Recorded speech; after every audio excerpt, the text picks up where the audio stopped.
इतका वेळ लागतो का दरवाजा उघडायला? तुझं एक विकेंड आहे ग, माझा कुठला विकेंड? माझा विकेंड किचन मध्ये. आज सगळ्यांना वेगळं खायचं असतंय, त्यात पोराचा पसारा, दिवसभर त्याच्या मागं फिरायला लागतंय. मम्मी मम्मी मम्मी, मग भांडी धुणं फरशी, ह्याच्यामध्ये सगळा वेळ जातोय.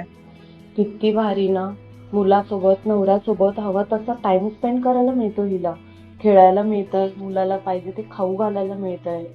आणि घर किती छान ठेवलं यार. घरात राहून स्किन किती मस्त झाली याची.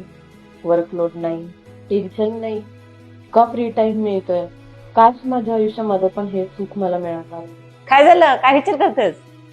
काय नाही ग, माझं मरू दे तिकडं. तू सांग मला, तुझं काय चाललंय? आता स्विच केलं, चांगलं पॅकेज मिळालं. सॅटर्डे संडे मस्त वेळ मिळतोय. मस्त प्रॅक्टिस करून आले क्रिकेटची, म्हणलं तुला भेटावं. आणि बाळाला सांभाळते, सासू सासरे बघतात, मस्त चालू आहे. वाव, किती छान. स्वतःचा पैसा कमवते, स्वतः वाटेल तसं खर्च करू शकते. रोज नवीन नवीन गोष्टी शिकायला मिळतात तिला.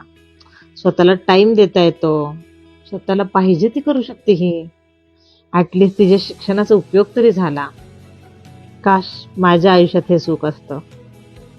कुठे हरवलीस? अगं काय नाही, बोल ना. कॉन्टॅक्ट मध्ये कोण कोण आहे? किशी आहे का ग कॉन्टॅक्ट मध्ये? तुमच्याकडे जे आहे ना त्यासाठी कोणीतरी तरसत आहे.